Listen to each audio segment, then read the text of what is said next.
Assalamu alaikum students. In the previous lectures we have covered translation into Urdu of lesson number 2 Clearing in the Sky, and now we will discuss question answers, MCQs and synonym exercises of this chapter. Let's begin. You may read the theme given at the end of your chapter at page number 15, and you may learn by heart word meanings given at the end of the lesson. Let's begin with question answers. The first question is, why didn't the old man follow the advice of the doctor? बूढ़े आदमी ने doctors की नसीहत पर अमल क्यों ना किया? The answer is, the old man didn't follow the advice of the doctors. बूढ़े आदमी ने डॉक्टर्स की नसीहत पर इसलिए अमल नहीं किया because क्योंकि he had to live to raise a family of 5 children, कि उसको 5 बच्चों पर मुश्तमिल ख़ानदान की परवरिश करने के लिए ज़िंदा रहना था.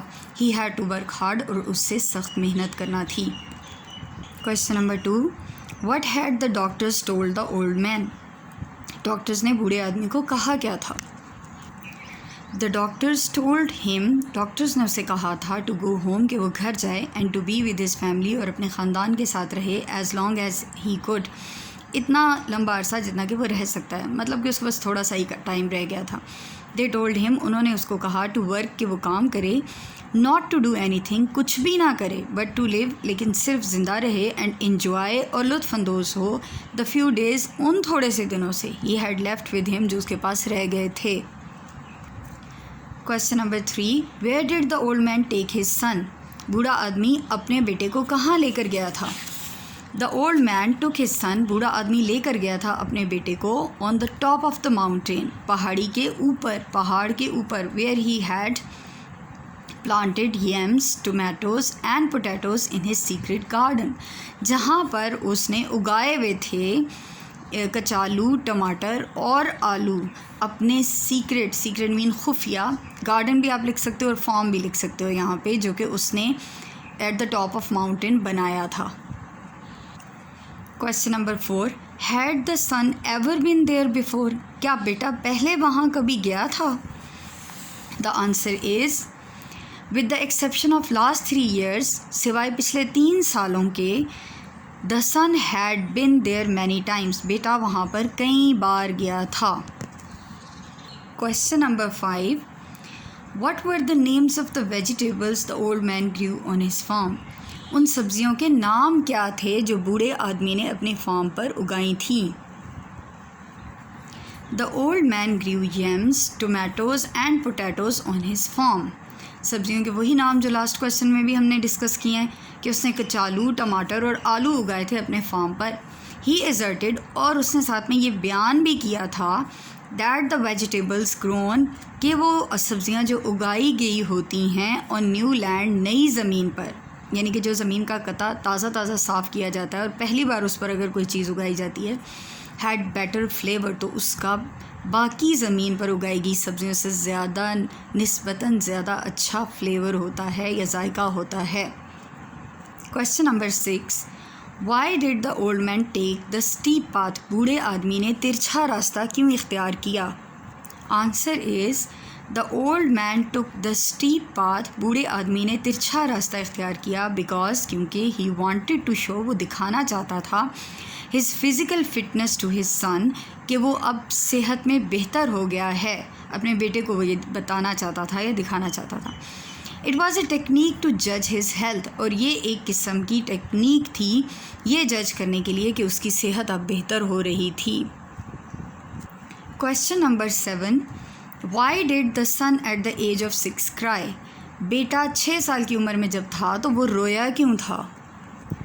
The son at the age of 6 cried, बेटा जब 6 साल का था तो वो इसलिए रोया था because he lost his little wooden plough, कि उसका छोटा लकड़ी का बना हुआ हल खो गया था इन अ फरो, क्यारियों में.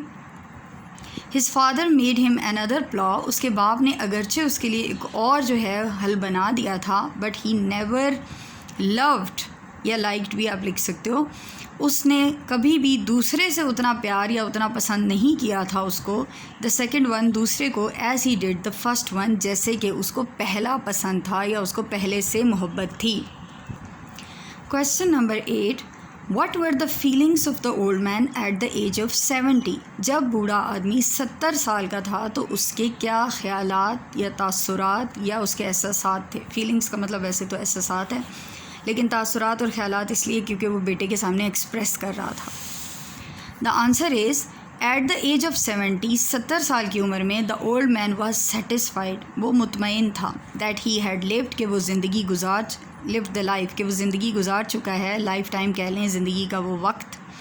Mentioned in the good book से मुराद यहाँ पे बाइबल है, कि बाइबल में अल्लाह ताला ने जो 70 ईयर्स इंसान की ज़िंदगी दी हुई है ना, कि इंसान मैक्सिमम अपनी ज़िंदगी जो है वो 70 साल गुजार सकता है, एक एवरेज 70 साल गुजारता है दुनिया में। तो वो कहता है कि जो गुड बुक में मेंशन टाइम है ना 70 साल, वो तो मैं गुजार चुका हूँ। Now his time was borrowed, अब उसका वक्त उधार था। He wanted to go back to the places he had loved, अब वो उन जगहों पर जाना चाहता था जिन जगहों से वो मोहब्बत करता था या जिनको वो जानता था और जहाँ वो गया था। He wanted to work in his farm, और वो अपने फार्म पर भी काम करना चाहता था। ये फार्म वाली जगह भी तो वही थी ना, बाकी सारी जितनी जगह उसने साफ़ की थी उनमें से सिर्फ यही कता रह गया था जो क्लियर नहीं था, लेकिन इस कते को साफ़ करके उसे पुरानी यादें ताज़ा हो गई थी। It would be discussed in the next question as well. Last question है question number 9। Why had the old man planted his secret garden, बूढ़े आदमी ने अपना खुफिया जो फार्म था या गार्डन था वो बनाया ही क्यों, उसमें पौधे उगाए ही क्यों, क्या वजह थी। The old man planted his secret garden, बूढ़े आदमी ने अपना खुफिया जो फार्म था वो इसलिए बनाया था या उगाया था, साफ़ करने के बाद उसको उगाया था, टू रिकॉल हिज यूथ, कि वो अपनी जवानी के दिनों की यादें ताज़ा करना चाहता था, यूथ डेज़ दिनों की, एंड हिज पास्ट मेमोरीज़, और अपनी माजी की यादें ताज़ा करना चाहता था। He wanted to go back, वो वापस जाना चाहता था अपनी फार्म पर, अपनी ज़मीनों पर। He wanted to smell the rich loam, और वो बिल्कुल ज़रख़ेज़ मिट्टी की खुशबू सूंघना चाहता था। And sift it through it his fingers, और उसको अपनी उंगलियों में से गिरने देना चाहता था। मतलब कि चिकनी मिट्टी को एक तो पहले उस एरिया को साफ़ करना, साफ़ करने के बाद उसमें प्लांटिंग करना, और फिर उस मिट्टी की खुशबू को सूंघना, और फिर उसको अपने हाथों में से गिरने देना। ऐसा ही वो अपनी जवानी में करता होगा ना, तो वो उन मेमोरीज़ को चेरिश करना चाहता था, इसलिए उसने अपना ये सीक्रेट गार्डन प्लांट किया। और उसकी जो पहली रीज़न हमें बताई गई थी कि वो फ़िज़िकली फ़िट भी रहना चाहता था, और अब इस एज में तो वो अपनी यादों के साथ साथ अपनी फ़िज़िकल फ़िटनेस को भी चेक करके अपने बच्चे को दिखाना चाहता था। Let's discuss synonyms the way they are given in your objective paper. The first one is I could not protest to him now. अब मैं उनके सामने एहतजाज नहीं कर सकता था। Remember the lines. प्रोटेस्ट का मतलब है यहाँ पर ऑब्जेक्ट, एतराज़ करना। बाकी प्रोटेक्ट हिफाजत करना, रब्ता करना, ये देखिए ना मीनिंग्स भी आपके पास दिए गए हैं। तो इनमें से जो फिट होने वाला हमारे पास आंसर है वो क्या है जी, ऑब्जेक्ट। प्रोटेक्ट मीन ऑब्जेक्ट, एतराज़ करना, एहतजाज करना। नेक्स्ट है हमारे पास long boughs were folding the substance of a white cloud. White cloud भी हो सकता है। Now these are some of the sentences given in the past papers. तो सब्सटेंस का क्या मतलब है यहाँ पर, मैटर, मवाद। नेक्स्ट है हमारे पास then why take the steep one, तिरछा रास्ता ही क्यों इख्तियार किया, आई आस्क्ड, मैंने पूछा।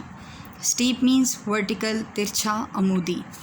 नेक्स्ट है while I manage to stand on the path, जब मैंने रास्ते पर अपने आप को संभाला देकर खड़े होने की कोशिश की, टू अ लिटल सैपलिंग, और by holding a little to a little sapling, और मैंने पकड़ा किसको, एक छोटा सा जो टहनी लगी हुई थी या नया उगा हुआ दरख्त था, उसकी टहनी को मैंने पकड़कर अपने आप को सहारा देकर उस रास्ते पर खड़ा किया।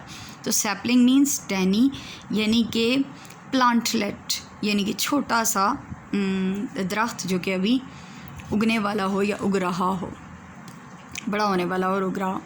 It was too steep for my feet to hold unless I braced myself, ये भी उसी की पैराग्राफ में से लिया गया कि ये रास्ता इतना तिरछा था कि मेरे लिए मुश्किल था वहाँ खड़ा होना, यहाँ तक कि मैं अपने आप को संभालता। ब्रेस्ड मीन्स सपोर्टेड, संभाला, देना या संभालना।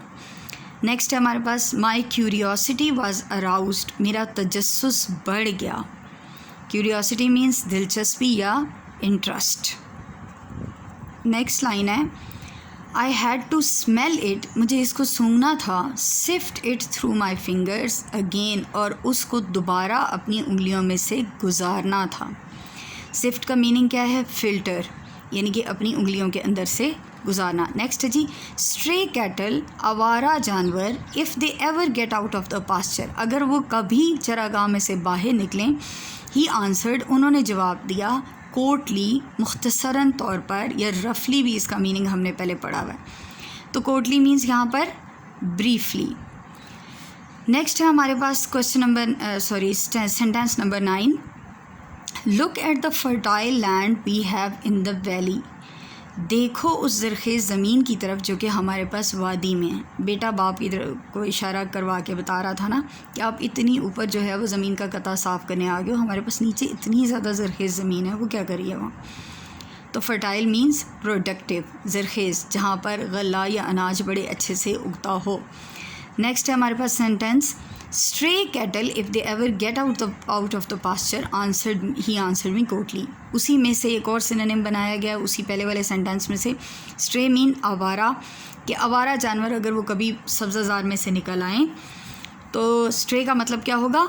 वॉन्डरिंग। नेक्स्ट है हमारे पास सेंटेंस, जेसिस फादर, जेस के वालिद साहब ने इंटरप्टेड, मदाखलत की या बात काटी, व्हेन जेस वाज स्पीकिंग, जब जेस बात कर रहा था। तो इंटरप्टेड मीन्स ब्रोक इन, मदाखलत करना। ये वर्ड्स जो हैं हमने लेसन नंबर 1 में भी डिस्कस किए थे। This is the cleanest patch I have ever seen, ये ज़मीन का सबसे साफ़ टुकड़ा है जो कि मैंने आज तक देखा है। Patch means piece of land, ज़मीन का टुकड़ा। नेक्स्ट हमारे पास सेंटेंस है, my father cut a wisp of अल्फाल्फा, मेरे वालिद साहब ने लूसन की एक शाख काटी मुट्ठी भर। विस्प मीन्स ब्रांच, यानी कि इकट्ठा पकड़ के जितना मुट्ठी में आ सकता है ना उतना उन्होंने एक शाख काट ली। नेक्स्ट सेंटेंस है, I had never seen anything extraordinary upon this high point of rugged land. Rugged means खुरदरा, रफ़, कि मैंने आज तक गैर मामूली चीज़, एक्स्ट्राऑर्डिनरी गैर मामूली चीज़ इतनी ऊंचाई पर, इतने खुरदरी ज़मीन पर नहीं देखी थी पहले। Rugged means rough. आगे नेक्स्ट क्वेश्चन है, नेक्स्ट सेंटेंस है हमारे पास, dark stalwart plants were loaded with tomatoes. Stalwart का मतलब यहाँ पे क्या है? स्ट्रॉन्ग, मज़बूत, यानी कि गहरे रंग के मज़बूत पौधे जो कि बड़े बड़े सब्ज़ टोमेटोज से लदे हुए थे, टमाटरों से। ये हमने चैप्टर में पढ़ा है पहले। माई क्यूरियोसिटी वाज अराउज्ड, मेरा तजस्सुस बढ़ गया था। Aroused means stirred. अराउज्ड पहले हमने क्यूरियोसिटी का मीनिंग पढ़ा था, इंटरेस्ट, 2-3 लाइनें पीछे, और यहाँ पे अराउज्ड का मीनिंग हम पढ़ रहे हैं स्टिर्ड। Meaning means synonyms.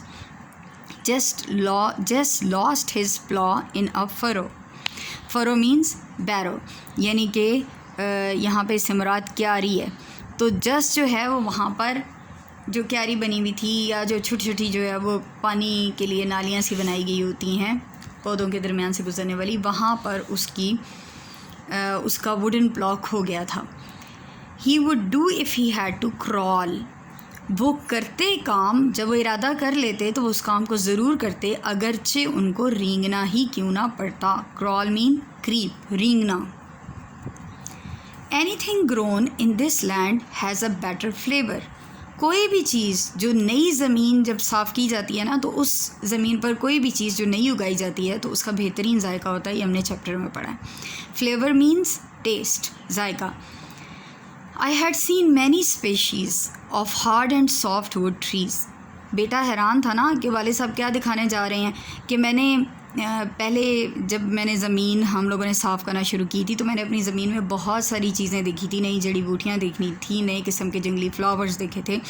तो यहाँ पे उसने ये भी कोट किया था कि मैंने सख्त और नरम लकड़ी के बहुत सारे दरख्त भी देखे थे, जंगली दरख्त। स्पेशीज़ मीन्स इकसाम, kinds. Jess's father climbed a bluff, जिसके वाले साहब जो है चट्टान पर चढ़े, दैट रोज़ एब्रप्टली, जो कि बड़ी अचानक से ऊपर जा रही थी, हमवार ज़मीन से अचानक से ऊपर। फॉर एग्ज़ाम्पल आप इसको अगर हमवार ज़मीन लें तो उसके ऊपर बिल्कुल तिरछी यूँ जा रही थी, या इससे भी ज़्यादा तिरछी कर लें। तो ब्लफ का मतलब है पीक यानी कि चोटी। नेक्स्ट है हमारे पास sentence, the fingers of the trees were fondling the substance of the clouds. Sorry ऊपर चला गया। The fingers of the trees were fondling the substance of the clouds. Fingers means उंगलियां, ऑफ द ट्रीज़ वो स्नोबर के जो लंबे लंबे दरख्त थे पहाड़ियों के ऊपर, उसकी बात हो रही है, उनकी शाखें। फॉन्डलिंग मीन्स गुदगुदी करना या अटकेलियाँ खेलना। केयरसिंग तो अटकेलियाँ खेल रही थी, किसके साथ, ये गुदगुदी कर रही थी। द सब्सटेंस, सब्सटेंस मीन मादा, ऑफ क्लाउड्स बादलों के। ट्वाइस माई फादर स्टॉप्ड, 2 बार मेरे वाले साहब रुके, टू वाइप द स्वेट, पसीने को साफ़ करने के लिए। वाइप मीन्स पूंछना, साफ़ करना, रब अवे। नेक्स्ट है sentence, he answered me Kotli, उन्होंने मुझे रूखे अंदाज में जवाब दिया। रफली, ये मैंने पहले आपको बताया था कि इसका मीनिंग रफली भी हो सकता है। आई क्लियर्ड दिस लैंड, मैंने इस कते को साफ़ किया है। तो इसका मीन यहाँ पे सिनोनिम बताया, नॉट पोलाइटली। सिनोनिम का थोड़ा सा आपने ध्यान रख लेना, इसलिए उर्दू में आपने मीनिंग सही समझ के पढ़ने। आई had never seen anything extraordinary upon this high point of rugged land. Rugged ये हम पहले डिस्कस कर चुके हैं, rough. He stopped at the edge of the meadow. Meadow means चरागाह, the सब्ज़ाज़ार, a field with wild grass, ऐसा सब्ज़ाज़ार जिसमें जंगली घास उगा हुआ होता है। चरागाह तो हम उसको कहते हैं ना, पास्चर, जो कि हम लोगों ने जानवरों के लिए एक बाकायदा जगह तैयार की हुई होती है। Suddenly he stopped at the edge of the meadow. अचानक ही वो चरागाह के किनारे पर या सब्ज़ाज़ार के किनारे पर रुक गए। Suddenly means अचानक, abruptly।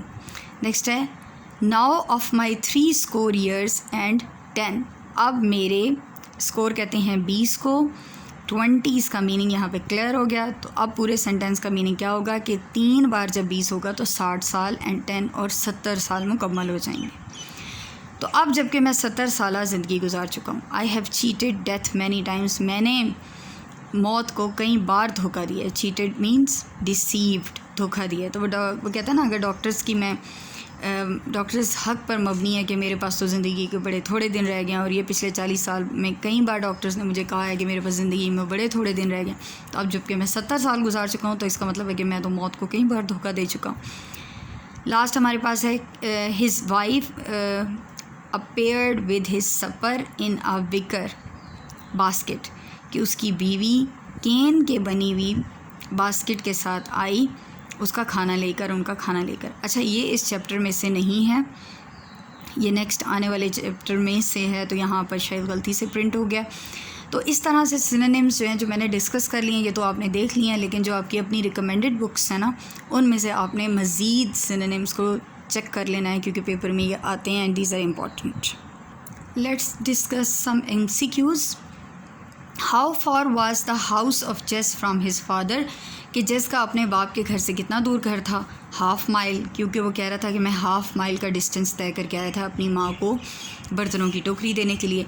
What did father want to show to Jess, के बाप जो है, बाप जेस को क्या दिखाना चाहता था। तो a patch of clearing eight the top of the mountain, कि वो पहाड़ी के बिल्कुल ऊंचाई वाले हिस्से पर एक साफ़ किया हुआ कता ज़मीन का दिखाना चाहते थे।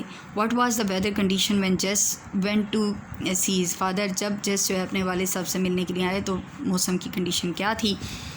इट वाज़ सर्दी भी नहीं थी, ये प्लेजेंट भी नहीं था, क्लाउडी भी नहीं था, तो इट वाज़ बर्निंग। नेक्स्ट है जी, how many years did Jess father spend to improve his land, कि जेस के वाले साहब ने कितना अरसा गुजारा था कि अपने पूरे खेत को साफ़ सुथरा किया था और उसको इम्प्रूव किया था। 30 years.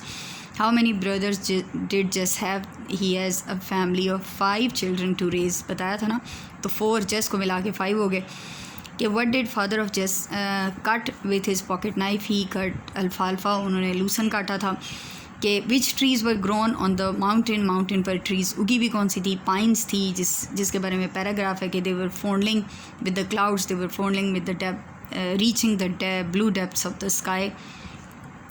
How much distance did Jess's father over, कि कितना फ़ासला जो है कवर, कितना फ़ासला उसके वाले साहब ने तय किया था 5 माइल्स का, जब डॉक्टर्स ने उनको कहा था कि आप यहाँ से टैक्सी लेकर जाएं, लेकिन वो 5 मील पैदल सफ़र तय करके घर में आए थे।